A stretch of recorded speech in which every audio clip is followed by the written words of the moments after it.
येत्या 26 नोव्हेंबरला फुरसुंगी ग्रामपंचायतीची सार्वत्रिक निवडणूक होते। या निवडणुकीच्या अनुषंगाने सर्व गावामध्ये आता प्रचाराचं वातावरण निर्माण झालेलं आहे।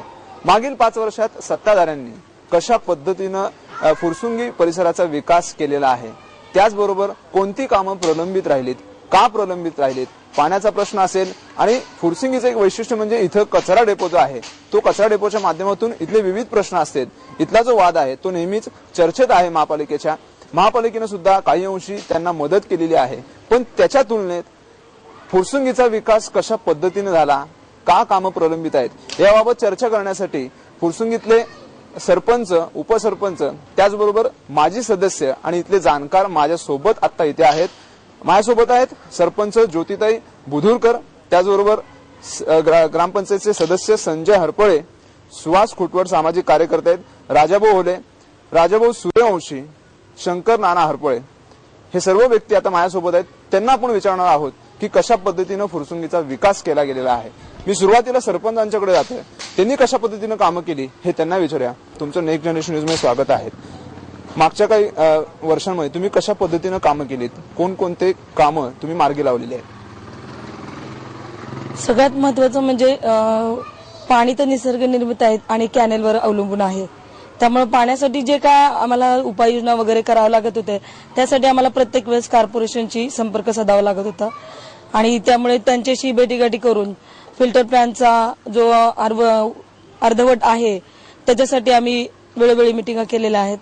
दुसरा आहे रस्त्यासाठीचा, तर रस्ते पण जवळजवळ आम्ही अर्धे निमे झालेले आहेत, अर्धे व्हायचे आहेत, तर तो एक होता। आणि त्या संदर्भात सुद्धा जेडपी करून किंवा कॉर्पोरेशन कडून आम्हाला ज्या सवलती मिळत होत्या, फंड वगैरे मिळत होत्या, त्याच्याद्वारे आम्ही ते करण्याचा प्रयत्न करत होतो। आणि माझं सरपंच पद हे फक्त 1 वर्ष म्हणजे 1 फेब्रुवारीला मला मिळालेलं आहे। दुसरी गोष्ट अशी की काही कामं जी अर्धवट राहिले, तिथल्या प्रभागातले जे रस्ते असतील वॉर्ड मधले ते अर्धवट राहिलेले आहेत, त्याच्याबाबत तुम्ही आता पुढे काय पूर्तता केलेली आहे? अर्धे काम आहे ते टेंडरद्वारे आणि पूर्ण करण्यासाठी आमचे ठराव जो आपण म्हणतो ठराव केले गेलेला आहे। फक्त एवढंच की ऑन दी स्पॉट कार्य दिसण्यास राहिलेलं आहे, बाकी टेंडर वगैरे त्यासाठी आम्ही परवानगीला दिलेला आहे। सर्वात मोठा जो उत्पन्न आहे ते आपल्या ग्रामपंचायतीला मिळत असतं, जवळपास 6.5 कोटी रुपये आपल्याला उत्पन्न मिळतं। तरी सुद्धा काही रस्ते असतील, पाण्याचा प्रश्न असेल किंवा इतर गोष्टी आरोग्याच्या बाबतीत तरी अर्धवट आहेत। एक सत्ताधारी तुम्ही सदस्य आहात आता सद्यस्थितीला, काय या गोष्टी पूर्ण होऊ शकल्या नाहीत आणि काय गोष्टी केलेल्या आहेत? गेल्या 5 वर्षाचा जर आपण अभ्यास केला तर या लोकसंख्येची मोठ्या प्रमाणामध्ये भरमसाठ अशी वाढ झालेली आहे। तुमचं एक दृष्टीने जो महसूल तुम्ही पाहिला जातो 6 कोटी किंवा 6.5 कोटी, तर त्याच्याबरोबरच महसुलाबरोबर इथलं येणारं जनरेशन आणि इथं नोकरी व्यवसायानिमित्त येणारा जो बाहेरचा वर्ग आहे तो मोठ्या प्रमाणामध्ये 5 वर्षापूर्वीची इथली लोकसंख्या जर पाहिली यादी होती, आजची मतदार यादी जर पाहिली तर तुम्ही 35,500 वरती गेलेली आहे। तर ह्या सर्वांचा ताळमेळ बसवता आणि नवीन जे काही घर बांधल्या जातात आणि त्याच्यामध्ये जो काय आपल्याला पाणी पुरवठा असेल, ड्रेनेजची व्यवस्था असेल, रस्त्याची व्यवस्था असेल, तर ते पूर्ण करण्याकरता जो महसूल गोळा व्हायला लागतो तर तेवढ्या मोठ्या प्रमाणामध्ये आपल्याला महसूल मिळत नाही। त्यानंतर आपण काही कॉर्पोरेशनच्या माध्यमातून मग ड्रेनेजची व्यवस्था असेल, पाण्याची व्यवस्था असेल, रस्त्यांची काही कामं असतील, हे आपण त्यावेळेस वेळोवेळी आंदोलन करून त्याच्याही माध्यमातून आपण ते पूर्णत्वाकडे नेलेले आहेत। आज रोजी जर पाहिलं तर आपण दरवर्षी कमीत कमी 10 ते 12 कोटी रुपये महानगरपालिकेकडून मान्य करून घेत आहोत। त्याच्या माध्यमातून मग फिल्टर त्याचं टेंडर झाले, वर्क ऑर्डर झालेली आहे, ते साधारण आपलं आता काम चालू होतं, ते 2.5 कोटीचं त्याचं बजेट पडलेलं आहे। ते जर चालू झालं तर आपल्या ह्या भागाला पाण्याची जी काही समस्या बेडवते ती पूर्णपणे बंद होईल आणि ह्या भागामध्ये पाण्याचा राजरोसपणे आपल्याला पाहिजे तेवढ्या प्रमाणामध्ये पुरवठा होईल। दुसरी जी स्कीम आहे आपली ते 80 कोटीची योजना जी आहे त्याला आता महानगरपालिकेने तत्वतः मान्यता दिलेली आहे। 8 कोटी रुपये महानगरपालिकेने मान्य केलेले 10% फंड भरण्याचा आणि शासनाच्या मार्फत ते 80 कोटीची जर योजना झाली, डायरेक्ट पर्वती जलकेंद्रावरून जर पाणी पुरवठा या ठिकाणी झाला तर ह्या भागातील मग वडकी असेल, उरुळी असेल, फुरसुंगी असेल, सर्वच भागाचा पाणी पुरवठ्याचा विषय संपणार आहे। राहिला रस्त्यांचा विषय, तर रस्त्यांची आज रोजी जर परिस्थिती पाहिली तर आम्ही जे काही 5 वर्ष आता सत्ता भोगत आहोत त्या पिरियडमध्ये जे काही रस्त्याची कामं असतील, GI लाईन असतील किंवा इतरही असेल किंवा पाणी पुरवठ्याची व्यवस्था असेल ते आम्ही चांगल्या प्रमाणात चालू केली। दुसरी गोष्ट अशी आहे की सातत्यानं तुमच्या हद्दीमध्ये गावामध्ये जे मोठ्या प्रमाणात अतिक्रमण झाले की पूर्वीचं गाव हे एक वेगळं होतं. IBM सारख्या कंपन्या आल्या, मोठमोठे कन्स्ट्रक्शन बिल्डर्स आले आणि काही परराज्यातील लोक इथं राहायला आलेत. पण त्याच्या तुलनेत अतिक्रमण सुद्धा वाढलेलं आहे, रस्त्याची रुंदी कमी झालेली आहे. त्याच्याबाबत काय सांगाल आणि ग्रामपंचायतीने त्याच्यावर का कारवाई केली नाही आतापर्यंत? साहजिकच आहे, हा जो भाग होता हा ग्रामपंचायत हद्दीमध्ये लागून असल्या कारणानं, आणि दुसरा मुद्दा म्हणजे जे काही इथं शेती किंवा पहिली वहिवाट होती ती सर्वसामान्य शेतकऱ्यांची होती. ज्यावेळेस या ठिकाणी मोठ्या प्रमाणामध्ये लोकवस्ती वाढत गेली, लोकवस्ती वाढत असताना या ठिकाणी प्लॉटिंग पद्धत पडली आणि प्लॉटिंग पद्धत होताना कुठल्याही गोष्टीची गरज न भासता लोकांनी त्या प्लॉट त्यांचे ज्या पद्धतीने होते त्या पद्धतीने त्या ठिकाणी प्लॉटिंग आखण्यात आलं. 10 फूट 5 फूट असं हे नियोजन करून त्या ठिकाणी 30-35 असं जागा देऊन लोकांना अर्धा 1 गुंठा विक्री करण्यात आली. आणि ज्यावेळेस हे बांधकामं होत होती त्यावेळेस त्या शेतकऱ्यांनी विकलेल्या जागा असल्यामुळे आम्हाला त्याच्यामध्ये हस्तक्षेप करता आला.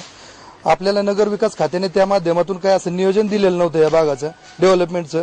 त्यामुळे हा निवासी झोन जो डिक्लेअर झाला होता त्याच्यामध्ये रस्ते किंवा बाकीचा जो काही नियोजनाचा पुरवठा आहे तो कलेक्टरच्या मार्फत असेल किंवा नगर विकास खात्याच्या मार्फत असेल तो आपल्या ग्रामपंचायतीमध्ये पुरवले गेलं नाही. आणि दुसरं एक महत्वाचं उद्योग या ठिकाणी जो काही उद्योग व्यवसाय मग गोडवाना असतील, IBM कंपनी असेल किंवा या ठिकाणी होणारा मालधक्का असेल, असे जे काही मोठमोठे प्रोजेक्ट किंवा लिप्टन कंपनी हे जे प्रोजेक्ट होतात ह्याच्यावरती कामगार मोठ्या प्रमाणामध्ये येत गेला आणि या ठिकाणी मग घराची मागणी मोठ्या प्रमाणात झाली. शहरालगत असल्यामुळे या भागाला जे काही घराची मागणी होत गेली त्यामुळे इथं लोकवस्ती वाढत गेली आणि त्यामध्ये आधी अनधिकृत बांधकामाचं प्रमाण वाढलं, भाड्याचे रेट चांगले मिळत गेले, त्यामुळे लोकांनी मजल्यावरती मजले वाढवत गेले. आणि तुम्ही आता जे अनधिकृत बांधकामांचा उल्लेख केला त्याच्यावर मात्र कारवाई करण्यास मागच्या 5 वर्षात तुम्ही का पुढे आला? कारवाई करण्याचा विषय ज्यावेळेस आपण घेतो त्यावेळेस सर्वसामान्य माणूस त्या ठिकाणी कर्ज वगैरे घेऊन ते घर बांधतो, अर्धा गुंठा असेल 1 गुंठा असेल. शासनाने ज्यावेळेस त्याच्यावरती बंदी घालायची त्यावेळेस ती घालण्यात आली नाही. आम्ही एक स्थानिक कार्यकर्ते म्हणून त्या ठिकाणी ज्यावेळेस बंदी घालण्याचा विचार करतो तर कायद्याची बरेचशे मोठ्या प्रमाणामध्ये बंधनं येतात आणि ते बंधनं आपल्याला जुगारांना आणि नागरिकांना नाराज करून आपल्याला जमत नाही. लोक त्या ठिकाणी लोन वगैरे काढतात, त्या घरावरती बँकेचं कर्ज होत असतं आणि ते कर्ज तुम्ही अचानकच जर हे करायला गेले तर ते शक्य नसतं आणि त्यामुळे तो विषय थांबला. दुसरे एक सदस्य माझ्यासोबत आहेत, ते सुद्धा ग्रामपंचायत सदस्य आहेत. त्यांना विचारूया की त्यांनी कशा पद्धतीनं यांच्यासोबत काम केलं. तुमचं नेक्स्ट जनरेशन स्वागत आहे. आता यांनी पूर्ण परिस्थिती तुम्ही जे काही काम केलेलं आहे ते सांगितलं. तुमचा काय प्रयत्न राहिलेला आहे एक वेगळं पण करण्याचा? कारण की या ग्रामपंचायत आपल्या फुरसुंगीच्या सदस्यांमध्ये काही गोष्टीमध्ये मतभेद होत असतात, हे सर्वश्रुत आहे. तुमचं काय मत आहे? माझ्या 5 वर्षाच्या कालावधीमध्ये मी चांगली कामं केलीत. पाण्याची व्यवस्था केली, लाईटची, ड्रेनेजची सगळी काय अर्धवट कामं राहिली होती त्याची सर्वांची पूर्तता केली. उरलेल्या कामाची पूर्तता 100% होईल याची. एक गोष्ट अशी आहे की तुम्ही सदस्य म्हणून सद्यस्थितीला काम करता इथे आता, पण काही गोष्टींमध्ये मतभेद आहेत. काही रस्त्यांच्या बाबतीत राजकारण आडवं येतं किंवा काही गोष्टी अर्धवट आहेत, भागामध्ये रस्ते पूर्ण केलेले नाही आहेत. तुम्ही सत्ताधारी जरी असला तर तुमच्यात मतभेद आहेत, पण ते का पूर्ण होऊ शकत नाहीत? नागरिकांना याचा नाहक त्रास होतो. मतभेद नाहीत आमच्यात, सर्व आम्ही एकत्रच आहे. गाव आमचं एकत्र, त्याचा वाद नाही. मतभेद थोडेफार असतातच, सर्व काही कामं व्यवस्थित पार पडतील याची मी ग्वाही देतो. तुम्ही एकूणच सत्ताधाऱ्यांनी ज्या पद्धतीनं विकास कामाचा उल्लेख त्यांनी केलेला आहे, एकूणच उत्पन्न जे असेल उत्पन्नाच्या तुलनेत मिळणारा जो विकास आहे, महापालिकेची मदत तुम्हाला इथे मिळते कारण की कचरा डेपो इथे आहे. सत्ताधाऱ्यांनी ज्या पद्धतीनं जे काही सांगितलं त्याच्याबाबत तुम्ही समाधानी आहात का? सत्ताधाऱ्यांचा जर विचार केला तर आमचा फुरसिंगीचा जो भाग आहे भौगोलिक परिस्थितीनुसार 2 भागात येतो. एक म्हणजे फुरसिंगी गाव, ते पूर्णपणे ग्रामीण, आणि भेकराई नगर जे शहराला लागून असल्यामुळे वाढती लोकसंख्या आहे. 5 वर्षापूर्वी ह्या गावचा महसूल फक्त 60 लाख होता, आज तो 6 कोटी आहे. त्या 5 वर्षापूर्वी जी कामं जर तुम्ही बघितली तिथं ड्रेनेज आहे, GI पाईपलाईन आहेत, फिल्टर प्लॅनचा प्रकल्प आम्ही 5 वर्षापूर्वी 50% काम केला होता. परंतु ह्या 5 वर्षात या येथील काही निष्क्रिय सदस्यांना तो पूर्ण करता आला नाही. जो का पूर्ण करता नाही हे त्यांचं अपयश आहे? हे त्यांचं अपयश म्हणण्यापेक्षा ते समाजाभिमुख नाही आहेत, ते फक्त सदस्य म्हणून वावरले. त्यांनी जी लोकांच्या प्रति कामं करण्याची पाहिजे 5 वर्षांमध्ये, आज 6 कोटी महसूल असताना सुद्धा त्यांना ते पूर्ण करता आलं नाही. शिवाय 20 कोटी रुपये मनपा या फुरसिंग गावाला देते. फुरसिंग गाव जर बघितलं आपण तर तेथील सदस्यांनी त्याचा पुरेपूर फायदा करून घेतलेला आहे. तेथील रस्ते बघा चकाचक झालेले आहेत, तेथील इतर कामं, तेथील पाणी सुद्धा दिवसाला रोज पाणी, दिवसाआड पाणी आहे. परंतु आज आमच्या ह्या ठिकाणी 3 ते 4 दिवसानंतर लोकांना पाणी मिळते. जर 5 वर्षापूर्वी त्या विहिरीवर आम्ही 150-200चा ट्रान्सफर बसवला नसता ते पाणी सुद्धा मिळालं नसतं. पण त्या विहिरी आहेत त्या पूर्णपणे दूषित आहेत. त्या विहिरी दूषित आहे असं म्हणता येणार नाही. त्या विहिरी ज्या आहेत त्या वेगळ्या आहेत, लांब आहेत. त्या विहिरीमध्ये पावडर फवारणी होऊन गंगानगरचे लोक ते पाणी पित आहेत ना. तुम्ही गंगानगरला जावा, गंगानगरचे लोक त्या विहिरीचं पाणी पित आहेत. ओके, म्हणजे थोडक्यात सत्ताधाऱ्यांच्या या कामाबद्दल तुम्ही असमाधानी आहात. अगदी. ओके, नक्कीच आता ज्या पद्धतीनं ह्यांनी सांगितलं की ते असमाधानी आहेत यांच्या कामाबद्दल, त्यांनी आपली बाजू मांडलेली आहे. पण या भागामध्ये वर्षानुवर्षे राजकारण असेल किंवा समाजकारण असेल, या सर्व गोष्टीत ज्यांचा एक मोठा दांडगा असा अनुभव आहे ते शंकर नाना हरपळे माझ्यासोबत आहेत. त्यांना एक आपण विचारणार आहोत की एकूणच आज ज्या पद्धतीनं फुरसुंगीचा विकास होतोय तो कशा पद्धतीने होतोय, ते समाधानी आहेत का कामं प्रलंबित राहिलेत. ते सोबत आता माझ्यासोबत आहेत. तुमचं नेक्स्ट जनरेशन स्वागत आहे. तुम्ही सत्ताधाऱ्यांची बाजू पूर्णपणे ऐकलेली आहात. एक मोठा अनुभव तुम्हाला फुरसुंगीच्या राजकारणाचा आहे, समाजकारणाचा आहे, काय सांगाल तुम्ही? प्रथमतः मी माझ्या वतीने एकच सांगू शकतो की मला जुना दांडगा अनुभव आहे. मी म्हणलं की ही ग्रामपंचायत सरपंच आपला असल्यामुळे कामं चांगली होईल. गेल्या 15 वर्षामध्ये मी होतो ह्या कारभारामध्ये. तर गेल्या 15 वर्षामध्ये जी कामं झाली ती कामं या 25 वर्षामध्ये झालेली नाहीत. गेल्या 15 वर्षामध्ये जरी गावचा फंड कमी होता तरी पण ड्रेनेज कामं टोटल भागातली फुरसुंगी बेखराईनगर ह्या परिसरामध्ये पहिले ड्रेनेज मी उरकून घेतलं. रस्त्यांची कामं अर्धवट चालू होती. परत लाईटीची प्रत्येक भागामध्ये लाईट फिरवली होती.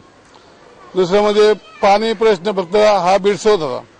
तर पाणी प्रश्न बिडसवत होता त्याकरता मी फिल्टर प्लॅन ह्या भागात टेकडीवरती ओपन केला होता.